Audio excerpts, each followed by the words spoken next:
Ang kasiraan ng isa ay kasiraan ng lahat. Tapatan tayo. Ano ang totoo? Agad tinanong ni Eleazar si Danica kung anong gusto niyang isipin tungkol kay Moises. Sinaad naman ng anak niya na hindi pa niya masyadong kilala si Moises, pero kilalang kilala na ni Eleazar si Justine. Sabay tinanong ng dalaga kung sino sa tingin ng papa niya ang guilty sa kanilang dalawa, kaya mas napaisip si Eleazar. Nang nag-uusap naman sila Maki at Kelvin ay parang lutang na lutang si Kelvin dahil no comment ito pagdating kay Moises, kaya pinaliwanag ni Maki na hindi intensyon ni Moises na iwan siya, pero hindi pa rin ito umiimik, kaya giniit ni Maki na nagtatampo pa rin si Kelvin kay Moises. Sabay tinanong niya kung papaano siya nakalabas sa kulungan.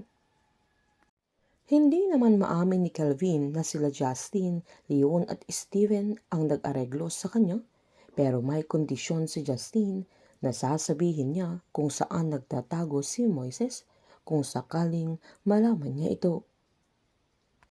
Gumawa naman ng video si Moises na sinend niya kay Danica kung saan inamin niyang hindi din niya alam kung tama yung ginagawa niya, pero wala na siyang maisip na ibang paraan. Sabay hiniling niyang gumawa ito ng paraan para makausap niya ang presidente. Pinuntahan naman agad ni Maxine sila Maki at Kelvin, sabay sinabi niya kung saan nagtatago si Moises. Nandoon siya sa cafe na agad namang tinext ni Kelvin kay Justin, kaya tinimbrehan niya ang mga pulis. Habang sa pag-uwi ni Aling Nadia sa karinderya nila ay nadatnan niya sila Diego at Melanie na nag-uusap, kaya naggalit ito. Agad namang pinaliwanag ni Melanie na gusto lang siyang kausapin ng tatay niya, pero pinamukha ni Aling Nadia na wala na silang dapat pag-usapan pa. Agad tinanong ni Diego kung natitiis ni Aling Nadia yung buhay na binibigay niya kay Melanie, na nagpapaalila sa kakarampot na kita, na agad naman itong sinumbat na nabubuhay sila ng marangal, na agad namang sinaad ni Diego na pag-usapan na nila ng anak niya na bibigyan niya ng magandang buhay at babalik siya sa kolehiyo, na agad namang sinumbat ni Aling Nadia na bumabawi ito at yun ang plano niya ay huli na ang lahat, pero sinumbat ni Diego na hindi pa huli ang lahat at hayaan nilang si Melanie ang magdidesisyon kung anong mangyayari sa buhay niya. Gulat naman sila Maxine at Maki dahil may mga pulis nang naghihintay sa labas ng cafe, habang tahimik lang si Calvin, lalo't siya ang nagtip sa kanila. Nang pumasok sila sa cafe ay kabado ang magkapatid dahil ang alam nila ay andoon pa si Moises, hanggang makita ni Maxine yung sulat ng binata na agad niya itong tinago.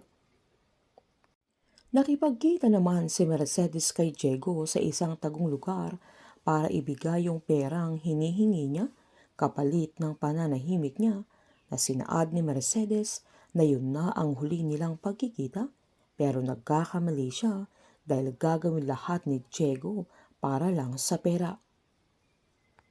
Habang kumakain naman sila Rafael ay sinaad ni Justine na bigyan siya ng sarili niyang baril para iligtas siya at maprotektahan niya ang sarili niya. Sabay sinaad niyang kapag nakita niya si Moises ay papatayin niya ang binata. Dahil sa sinabi ni Justine ay nagalit si Rafael na hindi yun nakakatawa dahil ginagawa nila ang lahat para maprotektahan siya, pero masaya siya na may papatayin ito. Sabay tinanong niya ang anak niya kung anong problema niya at nag-walkout ito, na sinaad niyang ayaw na niyang kumain pa. Habang nang pumasok na si Eleazar ay nasa labas naman sila Mangistong at ibang mga tao at nagrarally sila para kay Moises at para sa kaso ni Roland. Hanggang kailan naman maitatago ni Calvin na siya ang traidor sa kanilang magkakaibigan, at pilit niyang aalamin kung saan nagtatago si Moises para maitip niya kay Justine kapalit ng tulong na binigay nila sa kanya. Habang magsiset naman ng meeting si Eleazar sa council tungkol sa kaso ni Moises at papalabasin niya kila Rafael kung ano talaga ang totoo. Dahil sa pagkampi ni Eleazar kay Moises ay makakalaban niya sila Jaime na magiging dahilan na ipababaon siya sa hukay. Painit ng painit ang mga tagpo, sabay-sabay po nating subaybayan ang advance episode ng Pamilya Sagrado dito lamang po sa aking channel. Patuloy lamang pong manood at mag-subscribe para ma-update po kayo sa mga susunod na episode. Marami pong salamat.